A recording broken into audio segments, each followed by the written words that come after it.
Salam damai sejahtera, saudara dan saudariku yang terkasih dalam Kristus Yesus. Nah, sekarang kita sudah sampai pada pertemuan keempat APP tahun 2023 ini yang mempunyai tema peran serta kita dalam menjaga kesehatan mental dan spiritualitas.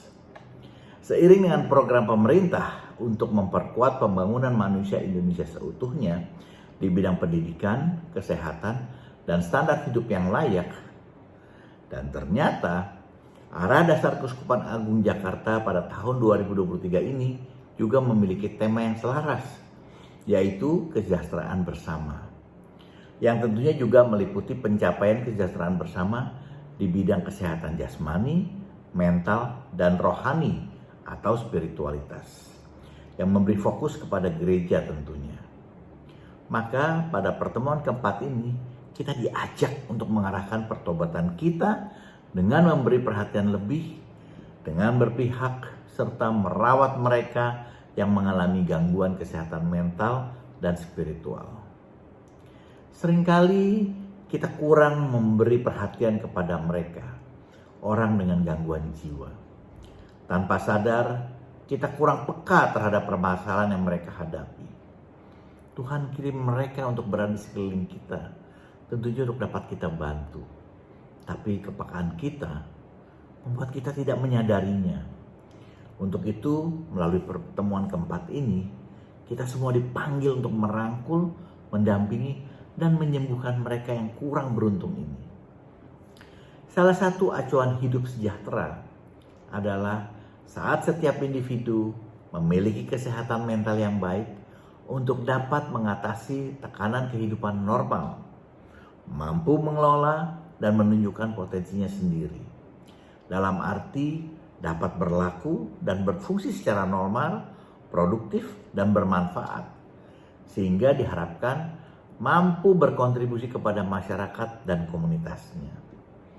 Sementara individu yang kesehatan mentalnya terganggu akan mengalami permasalahan dengan suasana hati, kemampuan berpikirnya, dan juga pengendalian emosi yang mengakibatkan perilakunya menjadi di luar kebiasaan dan cenderung buruk.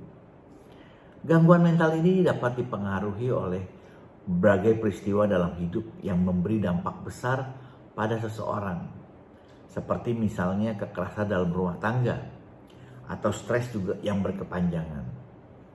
Gangguan mental ini dapat mempengaruhi perilaku seseorang dalam berhubungan dengan orang lain, dalam mengambil keputusan, bahkan juga memiliki kecenderungan untuk menyakiti diri sendiri. Belum lama ini, saya mendapatkan berita viral cerita di mana ada seorang anak usia sekolah yang keranjingan atau kecanduan dengan gadget. Dia bisa berjam-jam bahkan mungkin seharian bermain game tanpa henti. Dia sudah addicted. Anak ini menjadi anak yang marah dan tidak mau melakukan kegiatan lain. Bahkan sekolah aja dia udah gak mau. Masalah kejiwaan yang kurang stabil ini menjadikan anak ini mudah emosi. Bahkan dia bisa berapi-api dan tidak segan-segan untuk mengamuk meski hanya dipicu untuk hal yang kecil yang dia tidak sukai. Bahkan dalam video tadi dia sempat menghancurkan rumah dan segenap isinya. Karena gadget yang bisa dipakai diambil oleh orang tuanya walaupun hanya untuk berhenti sejenak. Masih banyak lagi kisah-kisah orang yang mengalami gangguan kejiwaan akibat stres yang traumatik. Seperti misalnya bullying di sekolah atau bahkan hanya sekedar stres melewati peristiwa melahirkan atau kecelakaan. Pandemi COVID-19 yang berkepanjangan juga turut menyumbang permasalahan yang tidak sedikit kepada anak-anak di usia sekolah. Mereka yang biasanya bergaul dan bersosialisasi dengan intens dengan para sahabatnya, tiba-tiba harus berhenti, harus diam, tinggal di rumah.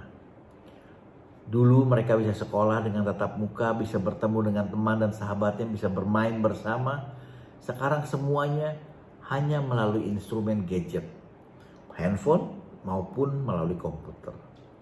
Hal ini memicu stres yang berlebihan, Bahkan ada yang sampai membuatnya gak mau belajar dan sekolah lagi. Juga saya dengar ada yang sampai mau bunuh diri. Nah, hal-hal seperti inilah yang perlu kita berikan perhatian khusus. Pendeteksian yang dini akan sangat membantu. Untuk itu ya diperlukan kepekaan dari kita sebagai keluarga maupun dari orang-orang yang hidup di dekatnya untuk dapat melihat dan juga mendampingi mereka. Inspirasi kitab suci diambil dari 1 Tesalonika 5 ayat 23 sampai dengan 24 yang mengatakan, semoga Allah damai sejahtera menguduskan kamu seluruhnya. Semoga roh, jiwa dan tubuhmu terpelihara sempurna dengan tak bercacat pada kedatangan Yesus Kristus Tuhan kita. Ia yang memanggil kamu adalah setia, ia juga akan menggenapinya. Tuhan adalah kudus. Tentu dia juga ingin kita anak-anaknya hidup kudus. Perjanjian Lama memberikan perintah dan aturan melalui hukum Taurat yang bila dilaksanakan katanya dapat mencapai kekudusan. Juga menjalani hidup sesuai dengan kehendak Tuhan. Tapi ternyata kekudusan itu sangat-sangat sulit dicapai bila usahanya hanya dengan mengandalkan kemampuan diri sendiri. Kekudusan hanya dapat dicapai bila kita bekerja sama dengan Tuhan. Kita lakukan bagian kita dan biarkan Tuhan melakukan bagian dia. Seperti dikatakan di ayat 23 tadi, semoga Allah damai sejahtera menguduskan kamu seluruhnya. Dan semoga roh, jiwa, dan tubuhmu terpelihara sempurna dan tak bercacat pada kedatangan Yesus Kristus Tuhan kita. Ternyata dalam perjanjian baru, kekudusan itu adalah suatu anugerah. Artinya dikerjakan atau menjadi bagian dari Allah melalui darah anak domba Allah Yesus Kristus. Karena kalau hanya melalui usaha kita, rasanya mustahil untuk bisa mencapainya. Sangat sulit. Santo Paulus juga mengatakan Allah menguduskan seluruhnya, roh, tubuh, dan jiwa.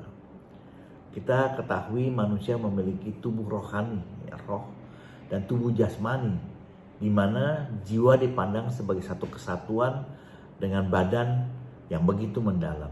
Sehingga jiwa dipandang sebagai bentuk lain dari badan menurut Katekismus Gereja Katolik nomor 365.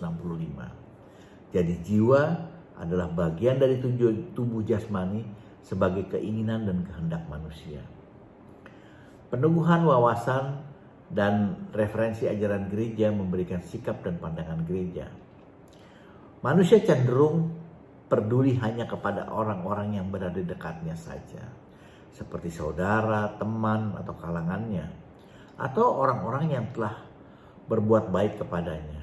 Nah, Gereja Katolik mengajarkan lebih dari itu.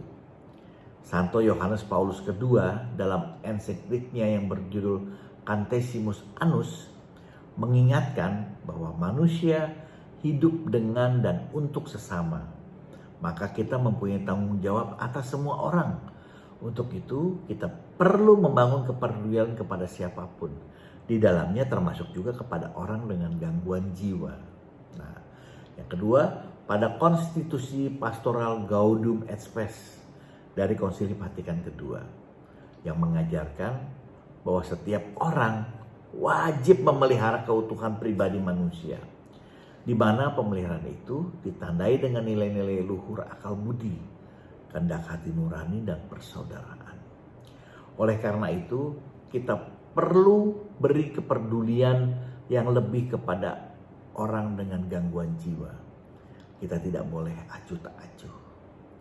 Yang ketiga ada ensiklik Quadragesimo Anno dari Paus Pius ke-11 yang mengajarkan bahwa orang Kristiani perlu mempunyai komitmen untuk memperbaiki tatanan masyarakat, di mana hal itu perlu didahului dengan pembaruan semangat Kristiani secara batinnya. Nah, jadi di pertemuan keempat inilah kita diajak untuk menjadi lebih peka dan peduli kepada ODGJ, orang dengan gangguan jiwa. Memang untuk menyembuhkan mereka, kita perlu psikiater atau psikolog. Namun pemulihan atas gangguan kesehatan rohani adalah tanggung jawab seluruh umat Kristiani. Perlu diingat juga, perjumpaan kita dengan Tuhan setiap hari dapat mencegah sekaligus memulihkan gangguan kesehatan jiwa dan spiritual kita.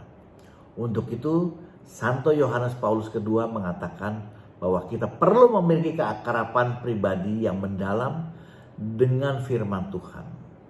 Dengan hati yang terbuka, dengan sikap doa kita pelajari, sehingga firman itu dapat meresap dalam pikiran dan perasaan kita dan memberikan wawasan yang baru. Ini dikatakan dalam seruan apostoliknya di Evangelii Gaudium. Bila ada masukan, mohon berikan komentar Anda. Jangan lupa di like dan subscribe. Juga di share agar kita dapat saling memberkati. Amin. Tuhan Yesus memberkati kita semua.